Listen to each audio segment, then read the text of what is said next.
ಬಿಡಿಸೋಕ್ಕಾಗುತ್ತಾ ಹೇಳಿ? ನೀವು ಸುಮ್ಮನೆ ಡಿ ಬಾಸ್ ಜಿಂದಾಬಾದ್ ಅವನು ಹೊರಗೆ ಬರ್ತಾನ? ನಿಮ್ಮ ಘೋಷಣೆಯಿಂದ ಹೊರಗೆ ಬರೋದಾದರೆ ಕೋಟಿ ಕೋಟಿ ಜನ ಬಂದು ಘೋಷಣೆಗೆ ಹೋಗ್ಬೋದು. ಒಬ್ಬ ಘೋಷಣೆಯಿಂದ ಹೊರಗೆ ಬರೋದಾದರೆ ಘೋಷಣೆಯಿಂದ ಹೊರಗೆ ಬರೋದಿಲ್ಲ. ತಪ್ಪು ತಿಳ್ಕೊಳ್ಬೇಡಿ. ನನ್ನ ಶಿಷ್ಯ ದರ್ಶನ್, ನಾನು ಅವನ ಅಭಿಮಾನಿಯಾಗಿದ್ದೆ. ಅವನ ಎಲ್ಲ ಚಿತ್ರಗಳು ಸಕ್ಸಸ್ ಆದಾಗ ನಾನು ಸಂಭ್ರಮಿಸಿದ್ದೆ. ಒಂದು ಬಡತನದಿಂದ ಬಂದವನು ಅವನೇನು ಶ್ರೀಮಂತನೇನಲ್ಲ. ಆ ಕೊನೆಗೆ ತೂಗುದೀಪ ಶ್ರೀನಿವಾಸ ಸಿನಿಮಾ ಏನು ಎಲ್ಲ ಇದಾಗಿ ಅವನಿಗೆ ಕೊಡ್ತಾ ಇದ್ದೆಷ್ಟು ಅಷ್ಟು.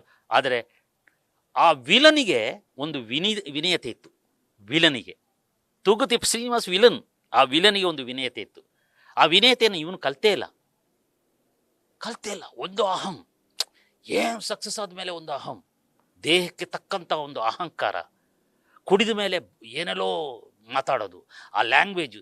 ನಾನು ಮಾತಾಡೋದನ್ನು ರೆಕಾರ್ಡ್ ಮಾಡ್ತಾ ಅಕ್ಕನ್ನು ಅಮ್ಮನ್ನು ಆ ಬಾಯಲ್ಲಿ ನನಗೆ ಮಾತಾಡೋಕ್ಕಾಗಲ್ಲ. ನಾನು ಹೊಲಸು ಮಾತಾಡುವವನಲ್ಲ, ನನಗೆ ಮಾತಾಡೋಕ್ಕೆ ಬರಲ್ಲ. ಆದರೆ ಅದನ್ನು ಕೇಳಿದಾಗ ಇರಿಟೇಷನ್ ಆಗ್ತಾಯಿತ್ತು. ನೋ ದರ್ಶನ್, ಇದು ನಿನಗೆ ಕೂಡದು ಅಂತೇಳಿ ನನಗೆ ಅನಿಸ್ತಾ ಇತ್ತು. ಅದು ಅವನ ಅವನತಿಗೆ ಆಯಿತು. ನೋಡಿ, ಸಂಸ್ಕಾರ ಮತ್ತು ಶಿಕ್ಷಣ ಒಬ್ಬ ಮನುಷ್ಯನಿಗೆ ಮುಖ್ಯ ಅಂತ ಹೇಳೋದಕ್ಕೆ ದರ್ಶನ್ ಪಾಠ. ಆತನಿಗೆ ಎರಡೂ ಇಲ್ಲ. ನ್ಯೂಸ್ ಫಸ್ಟ್, ನಿರ್ಭೀತಿಯಿಂದ ನಿಮ್ಮ ಪರವಾಗಿ.